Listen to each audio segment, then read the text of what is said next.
Day 315 of the Trump administration. As we mentioned, we have breaking news at the top of the broadcast on the matter of the Russia investigation. Late tonight, the New York Times posted this headline: Trump pressed top Republicans to end Senate Russia inquiry. The Times cites half a dozen lawmakers and aides in this reporting, including the chairman of the Intelligence Committee, who is running that committee's investigation into Russia's interference in our election and whether Trump's campaign helped them in any way.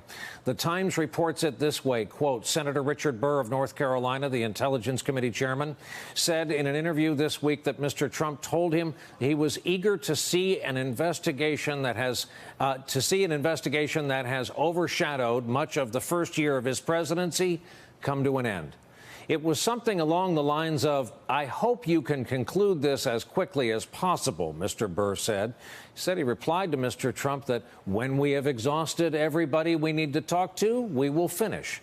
It continues. In addition, according to lawmakers and aides, Mr. Trump told Senator Mitch McConnell of Kentucky, the Republican leader, and Senator Roy Blunt, Republican of Missouri, and a member of the Intel Committee, to end the investigation swiftly.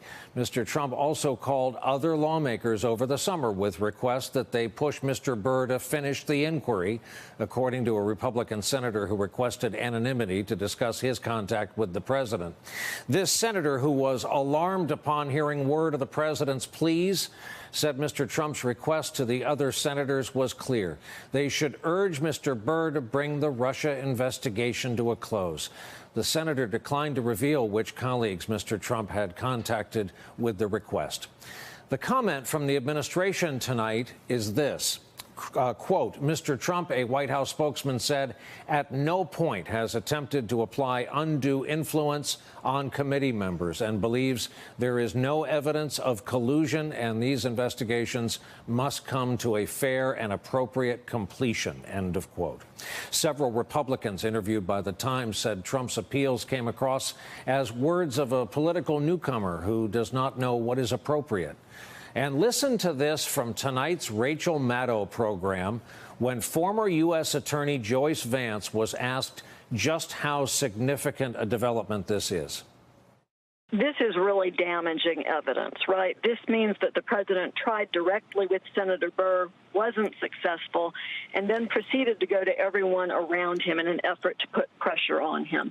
And it would be helpful evidence. But, Rachel, one thing we have to remember is it's unlikely that we'll ever see a Bob Mueller indictment of a sitting president.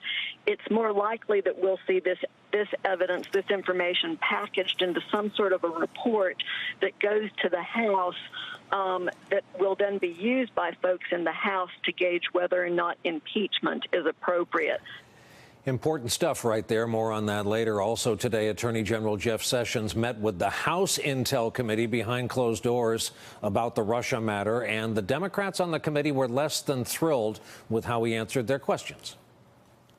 I asked the Attorney General whether he was ever instructed by the president to take any action that he believed would hinder the Russia investigation, and he declined to answer the question. Either the Attorney General is one of the most forgetful persons who works out of Washington, D.C. and in our nation's history, or he's being less than candid with the American public. The Justice Department later said Sessions answered questions today the same way he has before, saying he's never been directed to do anything illegal or improper. NBC News is reporting Donald Trump Jr. will meet with the same committee next week. Now to our lead-off panel on a Thursday night, Michael Crowley, national security editor and senior correspondent for Politico. Jennifer Rogers, former assistant U.S. attorney for the Southern District of New York, these days a lecturer at Columbia Law, and Ken Thomas, White House reporter for the Associated Press. Welcome to you all. Michael, we'll begin with you. We knew that Russia set the president off. We know the president used the same kind of reasoning with Comey face-to-face, as Comey testified. We didn't know about a telephone lobbying campaign right to the people running the investigation on the Hill. That's right. We did know that he has made phone calls to other members of his administration, not only on Capitol Hill, but also, for instance, figures in the intelligence community appears who he was pleading a similar case to. So this fits with the pattern of the president. And Brian, I think that Joyce Vance, I believe her name is, made a very astute point, which is that, at this point, there's a lot of circumstantial evidence to suggest that there could have been some sort of collusion with the Russians, but it's still circumstantial. It's still vague. We have characters like Carter Page and George Papadopoulos who might be sort of fringe people on the margins who got sucked in by the Russians, but was there really a collusion, quid pro quo relationship?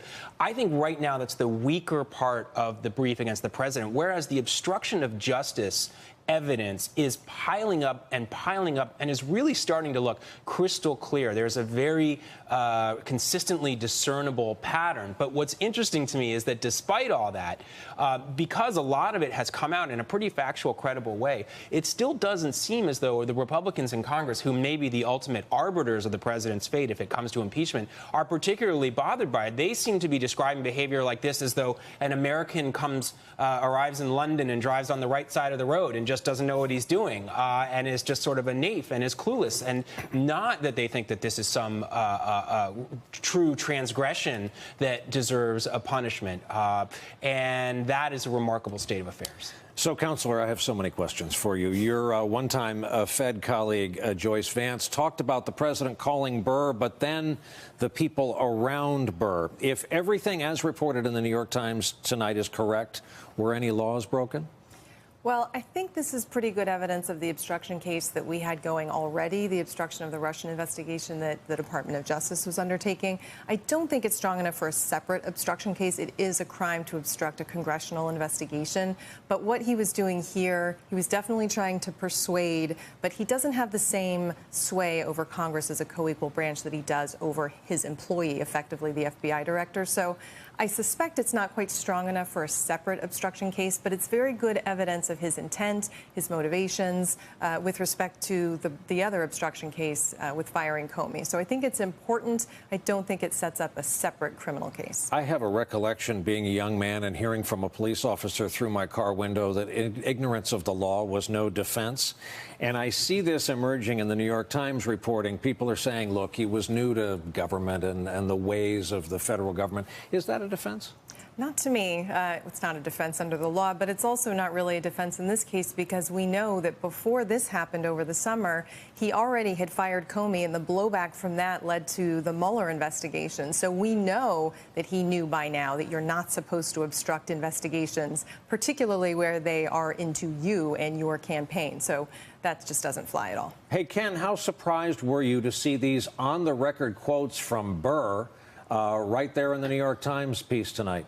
I thought that was one of the most striking parts of the piece, that Senator Burr felt compelled to talk to the Times on the record, and there were other senators and their aides who were willing to help paint the picture as well. This comes in advance of some important meetings on the Hill. Don Jr. will be meeting with the House Intelligence next week. But Senator Burr, remember, has said that he also wants to meet with Don Jr. before the end of the month, before the end of the year. So, this could be a way for the Senate Republicans to put that out there right now, that to make clear that the president was, in fact, lobbying and trying to make them move a certain way. Hey there, I'm Chris Hayes from MSNBC. Thanks for watching MSNBC on YouTube. If you want to keep up to date with the videos we're putting out, you can click subscribe just below me or click over on this list to see lots of other great videos.